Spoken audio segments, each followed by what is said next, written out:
Hello, hello, hello, hello, hello.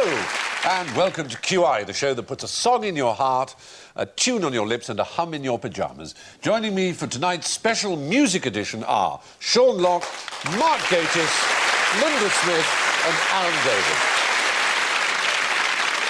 So, let's tune up, ladies and gentlemen, please. See how you're sounding. Sean goes. Mark goes. Linda goes. And Alan goes.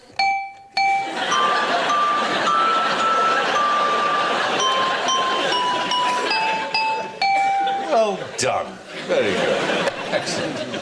First question this evening is, what kind of music do snakes like the best? What do they find most charming? Mark. Kraftwerk. Really vicious German electro-pop. Imagine those fakirs playing it... those what, excuse me? Fakirs. Oh, yes, right, fair enough. You're quite right, they are, all of them. Thank you. Thank you, sound department. When you say they like it, it's not like they like it, they go out, they buy it, they put posters up on inside their baskets, then, right, I see. When you say like it...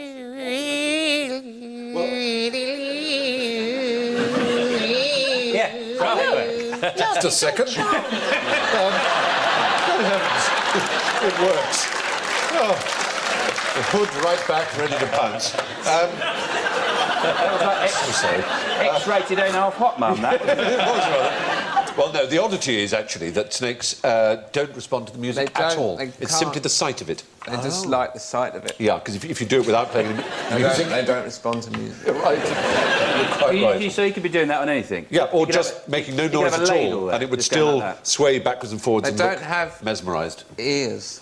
You're sort of right. Until recently, that was exactly what was thought, because they don't appear to have it. But in fact, when you go inside, they've now discovered they do have otic nerves and a whole system which responds electrically to sound. Is that snake alive, or is it a model one? I think it's actually a dinner. It's a snake in a basket. I think it's just come back from holiday in Spain and bought one of those donkeys, those straw donkeys. Yeah.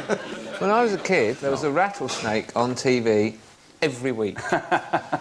Really? Every week, in something, there was always a rattlesnake. Yeah. And nowadays, there's never a rattlesnake on TV.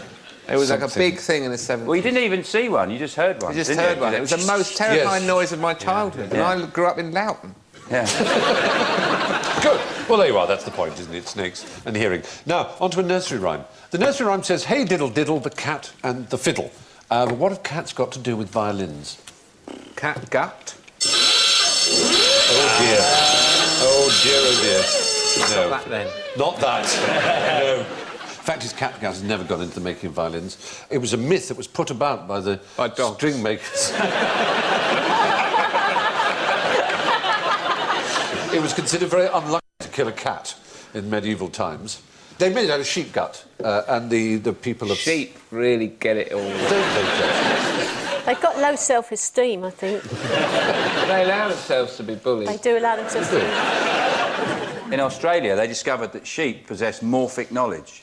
They found that sheep managed to get across the cattle grids by lying on their backs, holding their legs up and rolling across them. Because they were like a little furry ball. And sheep were doing it almost at the same time on a completely, thousands of miles away, the other side of Australia. But well, that's it. People don't know. That's why it's called morphic resonance or morphic knowledge. It started with tits.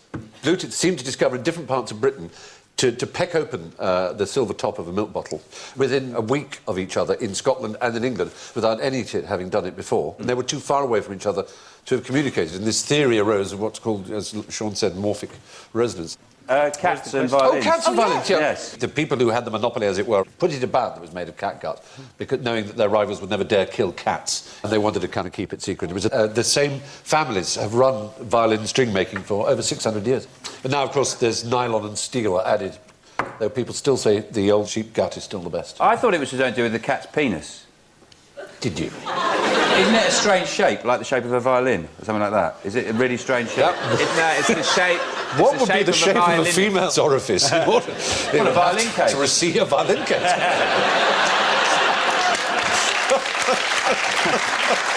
Isn't it? Haven't they got a really strange shape? But that's why they scream so... they screech so loudly when they're... Cats' penises are barbed and have a bone in them, so yes, they are an unusual shape, unless... Yeah, they got a bone, that was it. Yeah. Cats can Badgers choke do. on small bones. So you wouldn't want to fiddle with them, and that's the connection with the Bible. I'll be- There we are. Good. Nice. There we are. Stop and say. Yeah. Now, we're still musical, as we hope to be all evening. Now, what kind of music do spiders like? Well, I reckon... Yeah, go on. They got 8 legs. They'd appreciate a one-man band. You know, that chicka-chicka-ching, doom-doom. No, they'd kind of appreciate that all-round entertainer. Etc. Kylie Minogue. What is that? Spinning around.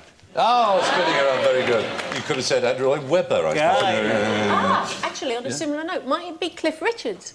What is Because it? isn't his real name Cliff Richard, rather? I beg your He's- pardon. Webb. His Oh, Webb. yeah. It's all very good. Webb. Marty Webb. It's all just, isn't it? But I don't beginning think to- spiders are that into puns. I think they like flies, stuff like that. Cheese.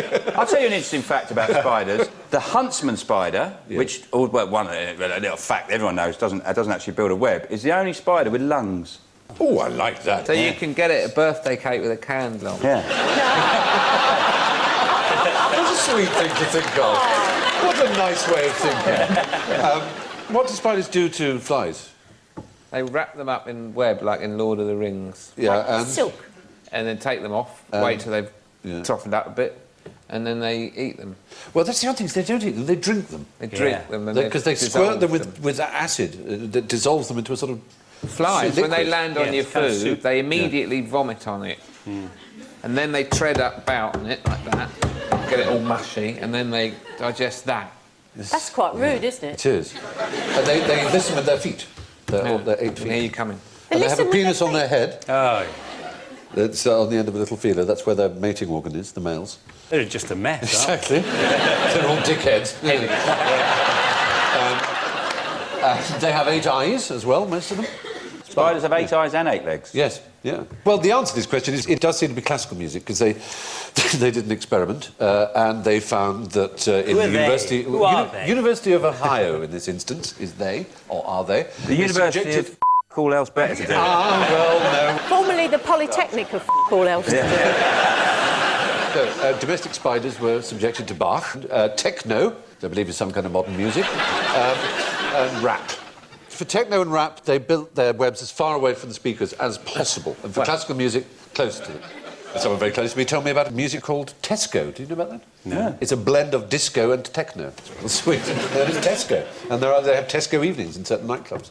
Really? That's a type of modern young person's dance music, like two-step Imagine UK these- garage, for example, which is my particular favourite. These would be nightclubs right on the edge of town. Drive to, plenty of parking. Another bizarre experiment on spiders, and this I think will fascinate you, was conducted by NASA. Really extraordinary experiment in 1995 to see how spiders reacted to drugs.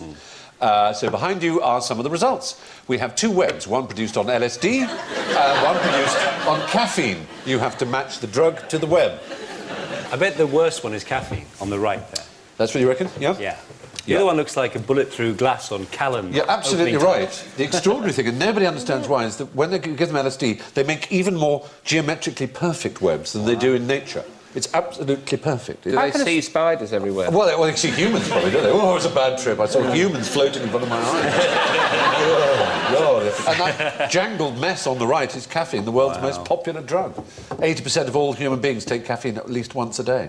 There's an exhibition at the British Museum at the moment, and it's about healthy living or life and things we do to ourselves. And there's an exhibit with 14,000 pills in it, all sewn into a big mesh, to represent the pills that an average first world person takes in their life. That would last my nan about a week.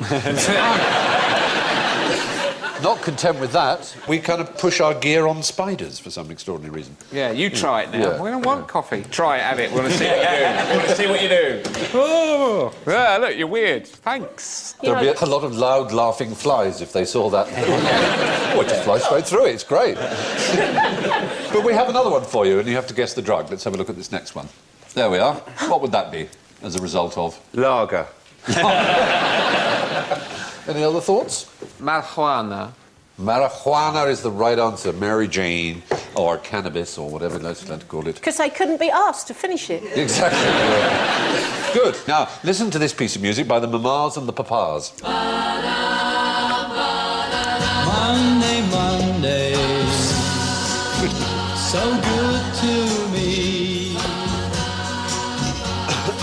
Monday morning. Lovely. That, as I say, is the sound of Monday, Monday by the Mamas and the Papas. But what colour would you say Monday is? Yes. Blue. Blue. Because of what? Because Just makes me think of blue. No, well, that's right. Most not. people, if they think of days of the week, assign a colour to them, not assign one. Wednesday's kind of green, Thursday's brown, Friday's black. I see. Friday's dark blue to me, and Thursday's sort of orange, reddy. deep Tuesday red. is maybe yellow. Yellow. I have yellow. Saturday's red. Yeah. Sunday's sort of bluey, Yes. purple. Monday's white to me for some reason. But there you are. Have you done a spider experiment in NASA, you two? Have you not? Do you not have any sense of colour when you think? No, of I would say or months? Monday, I think of a period of time which has to be endured until Tuesday comes along. Yes. Don't February expect the is poet yellow. laureateship to be handed to you on the case. It's a little bit little. If Monday makes you think of blue, does blue make you think of Monday? Makes me think of mould. Yeah. And it's not thought either. I mean, that's to say, it's not thought in the sense of rational analysis. It's as if you see the colour in your head. Well, we'll move on to this because I'll play you a chord of music, like so, which some of you with perfect pitch might know as D major. D, F sharp, A. Lime green triad. I had there. You had lime green. Anybody else had a colour? No. No? No. Tell you what I heard. I heard a sound. I was just thinking... Yes, I know. Frankly, We do. Most people anyone do. hear a sound? Anyone? Or just me? Please, go on, go again. I just thought of also a sound man going, yes. It's true, because he's really doing well. Let's try him again. He's good, isn't he? He's just going, I'm the boss. He's very good at that. He's very good. Round of applause.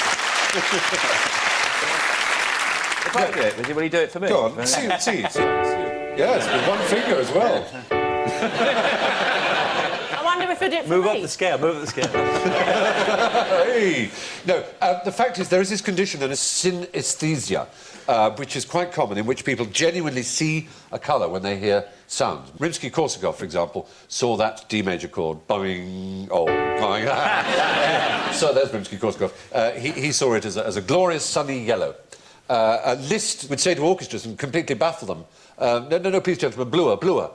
Julian Asher, who's a neuroscientist who also has synesthesia, he tried to explain it because he had it as a child, and he used to get taken to concerts by his parents, and he always used to assume that the lights went down before the concert so that you could see the colours better as they came off the orchestra. He just always assumed that, because he assumed, as you would, that everybody had the same experience, that when they heard music, they saw colours right in front of them, for real. And Rimsky-Korsakov wrote down what he said, and so we're going up from F, we have E major, and that, for him, was bright blue. And F major Red. was bright green for him. But this, interesting, E flat major, Magnolia. miserable grey for him. Well, isn't that interesting? Because it's very, very common indeed, E flat major for singers. It's their most common chord. It's quite odd, that photograph, because it's not like he's posed for it. It's not full on. It's like he's coming out of somewhere and Yeah. someone's taken a sort of Victorian paparazzi snap of him. It's probably CT camera, wasn't it? Victorian CT camera, which is a bloke in a big cloak. Moving on. Moving along. Wait a minute. Now, in 1988, ladies and gentlemen, in 1988, Warner Communications, as there was, paid John F. Zengstack $28 million for the rights to a single song. Just want to know what it was. 1988. Yes, Linda Smith. A bit pricey. It was. They reckon they'll do very well out of it. National anthem. It was not the national anthem, it was not a copyright, yes. Was it the theme to Button Moon? Lovely idea. It wasn't that. Okie dokie. Happy No, birthday. thank you very much, Mark Gatiss. It was indeed Happy Birthday to You, Aye. which was composed in 1924 by a couple of old biddies. $28 million. $28 million. They make about $2 million a year out of it. What did the people sing in 1923, for goodness sake? They brought the cake out, everyone just stood about in a slightly awkward silence. Which is infinitely preferable than having that bloody song sung at you. I know. You're older, you're older, you're older. Yeah, it was written by these two old things, and Irving Berlin included it with the words "Happy Birthday to You," which they didn't write. Nobody knows who did write those. He included it in a 1933 musical, so they sued and won and retained the copyright. And in theory, if you sing it in a restaurant, you owe Warner Brothers money because it's counted as a public place. You'd have to be very honest to phone them up and go, it's a birthday last night. How much do I owe you? And I hummed a few bars and let it be as well. Happy Birthday was the first song to be sung in outer space from the Apollo 9 crew. Do you know what the original song was written as, what the lyrics were? They weren't Happy Birthday to You, as I said. It was a Death Row song. No, You won't be alive tomorrow. Yeah. No. Don't bother making your bed. No. Really, really good idea for Ainsley Harriott would be Ainsley's Death Row Dinners. What's the odds? Because it's so jolly. No, originally it was written as a teacher's song to sing to their class, Good Morning to All, it was called. Then it became Good Morning to You, and then Happy Birthday to You. That's its history. Anyway, what was the most disastrous composition of the man who gave the world the Wombling song, Remember You're a Womble, Wombling Free, Wombling in the Rain, Mike and Batt. Non-Stop Wombling Summer Party, whose name, as you rightly say, is Mike Batt. Yes. All of them. Yes. But one of them was particularly and rather amazingly disastrous. Not one of those I've mentioned. Yeah. Was it the Wombling party? It was actually a financial disaster. Free I know. Myra Hindley. Oh, hang on, Mark. Free Myra Hindley. Didn't take long. Jerry Sorry, that Davies passed on the by. wall. Free Myra Hindley. Whoa, no, he didn't go that far. No, it was on an album. He had a track which lasted a minute, and it was complete silence. It was called A Minute's Silence, and he was sued by who would sue him? Cage. John Cage. John Cage. Cage, exactly. Author of 4 minutes 33 seconds, the famous 1952 composition of Complete Silence. What a load of rubbish. But there are two reasons why we shouldn't feel sorry for Mike Batt. One is he actually put 1 minute silence, Batt, oblique stroke, Cage. And the second reason is he wrote the campaign song for William Hague's 97 campaign. So whatever shit is flung at him. I happened once, I had one of the best ever links done on radio. It was done by Dale Winton on his Radio 2 show. And he played Watership, Bright Eyes, which Mike Batt wrote. You know, Bright Yes, Eyes, indeed. burning light. And he got to the end of it. Hit. He got to the end of it and he goes, listen to that. He said, a song about a rabbit ridden by a bat. And I thought that's Dale, well, he is the governor. Yeah. He's I saw the Wombles. They were Yep, actually live. men dressed as Wombles, so they were enormous. It was one of the most frightening things my entire childhood. Freak you out. They towered over children who'd come to see little cute Wombles who gathered litter and lived in a burrow. Loomed over them. Was it Christmas? Because all the dwarves are booked up around that time. Two actor friends of mine were in this, like a pantomime version of The Wind in the Willows. Yeah. And one was the Badger and one was Toad. And they didn't really get on. They were getting on quite badly. So obviously there's quite a long section of the show where Badger is nagging Toad, you know, to change his ways. And one day, my friend who was the Toad just got really, really drunk and he turned up for the afternoon show and Badger started telling him off and saying, you've got to mend your ways. And he just said, you off, you stripy bastard. These little kids. Are there children still in therapy? Anyway, here's an interesting question as well. What was unique about Good Friday 1930 that urgently required 10 minutes of light piano music? Did Jesus come back, change his mind, and they had to fill in? No, it was he a was news drunk. programme, He was but drunk. instead of news, they played 10 minutes light music. Why would that be? Because something had happened. Quite the opposite. Something, nothing had happened. Nothing had happened. And no news An today. announcer came and said, ladies and gentlemen, there's no news tonight, so here is some music. Absolutely true. Absolutely true. Yeah. There was no news. Nothing. Well, in fact, we've tried Anywhere to in check the what did empire. happen, and aside from football matches, in India there was the start of what was called the Chittagong Rebellion, but which 700 youths attacked the telegraph office and disconnected all communications in the city of Chittagong. But that didn't happen until 10 o'clock, which was too late for the news in London. So there was no news, it seems. They probably didn't have traffic reports. They wouldn't have had traffic. Here we go live to the camera at Hanger Lane. Yeah. And there's a bloke on a bike. No, because I wouldn't give you much chance of getting home before 6 o'clock, and that's a fact. Right. You better call up your maid and butler and tell them to put something in the oven. But that's it. I mean, local papers have to deal with no news every week. They still write the paper every week. My favourite ever, when I used to live in Sheffield, the Sheffield Star, was my favourite ever headline: Workshop man dies of natural causes. Fantastic. Oh, that's bliss. But what about the story of the giant microphones invading the BBC? He's terrified. They were hushing that one up. The incredible shrinking announcement. Now, prepare to lose composure, because it's general ignorance, so fingers on buzzers. What is this? Tap music. Tap music. Yeah. Very close. I mean, it Looks like taps, doesn't it? Yes, Look you only find it out the tap dancing. By weird accident, you're right. Inasmuch as it's a dance notation. It's known as the Benesh movement notation, which was invented in the 1950s by Mr. Benesh, who was an accountant and very talented artist and musician, and his wife was a ballet dancer, and it shows the choreography of a particular dance. So can you work out what it is? It sort of represents... Is that legs, then?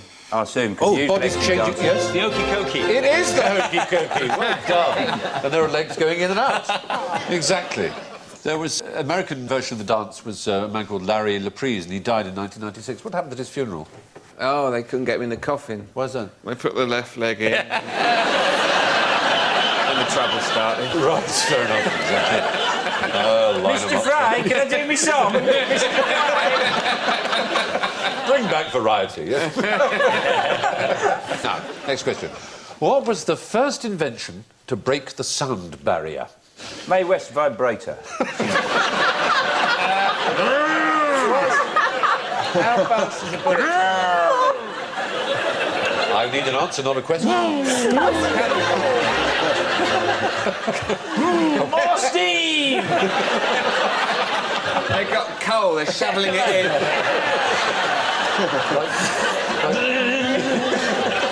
Back to the Future 3.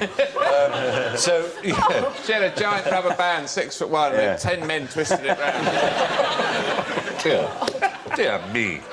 Cannonball, musket fire, catapults. Whoa, hello. No, not a cannonball. They spelt it wrong, points to me. No, they You'd haven't. prefer 3 ends, would you? There's 2 ends in cannon, isn't there? 3, I would have thought. Yeah, well, 1 on the end, but Yeah, I mean, yeah. in the middle. In the middle 2, yes, yeah. Otherwise, it's a ball of religion. Yes, we thought it might be... Yeah, exactly. We thought it was Bobby and Tommy, you know. Hey! Hey! You're looking at me! Looking at me! Stop looking! Alice McGowan, watch out! Hey. Anyway. Not a cannonball, then. No, not a cannonball. It's 7,000 years old. The earliest we found in China was invented. A very common thing in all cultures there. Harrison Ford uses it extensively. Yeah. Whip. Firework. Not a firework. A whip is the right answer. What? A whip. The sound of the whip cracking is not leather hitting leather. It is a sonic boom, a mini sonic boom. Where it makes a loop, and as it tapers towards the end, it gets faster and faster, so it gets up to 724 miles per hour. And we only discovered this, as humans only discovered it, when we were able to use high-speed cameras to see it all slowed down and see that the leather wasn't hitting itself, and it wasn't a noise at all. It was actually But, Professor, that's fantastic. Isn't it? It's great news. Well, on the subject of sounds, when you listen to the waves in a seashell, what are you actually hearing? Yes. 9 times out of 10, Nora Jones. Nora Jones. What do you mean? What is the sound you hear when you do that? Well, you're here in the sea. Why would that be? Well, you're right, you're on the beach, aren't you? No, you've been actually to La Zouche. You don't hear, you still hear that same noise. Yeah. I've never done it anywhere away from the seaside. Ah, you must try to do it with a mug. It's the pounding of your blood in your eardrums. Oh, dear. No, not that neither. No. Who's that girl, though, who's got the seashell on her ear? Oh, she looks like she failed the Magnum advert. They said, no, lick it, you silly bitch.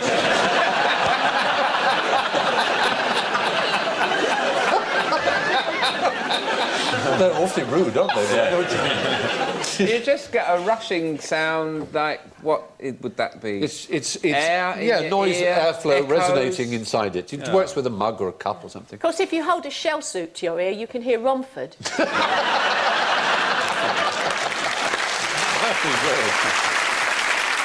There we are. Now, who wrote the tune for Alan's buzzer? Prince Edward. Who's that? Oh, blimey, it's me. Is that two of Anne Robinson's daughters?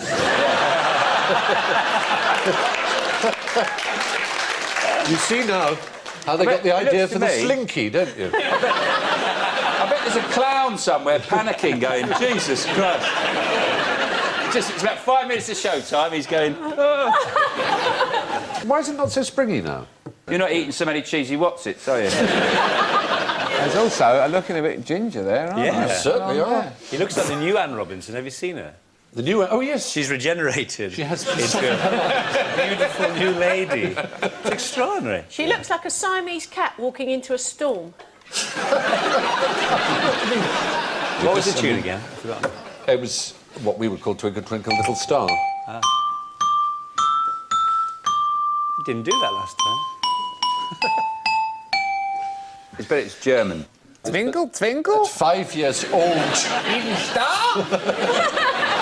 No, Mozart wrote an extraordinary series of variations on that tune at the age of 5. Very beautiful variations indeed. Bloody Mozart. Special needs boy.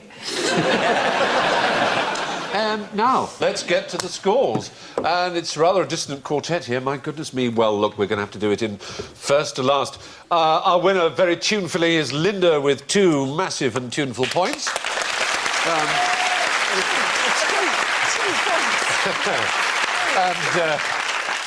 Mark managed a perfectly respectful and harmonic -4.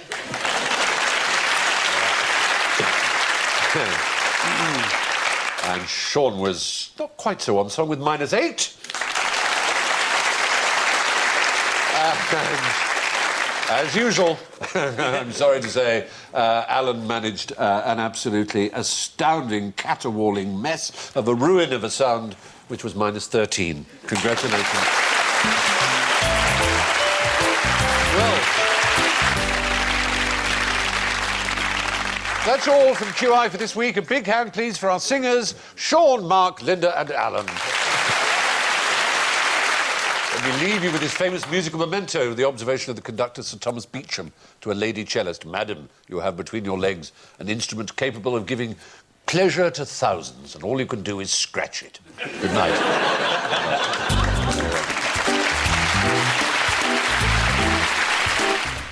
Don't miss the QI Christmas special Boxing Day 10:25. And if you want more tonight, switch over to BBC 4 now, where Stephen probes the blues, Beatles and baguettes.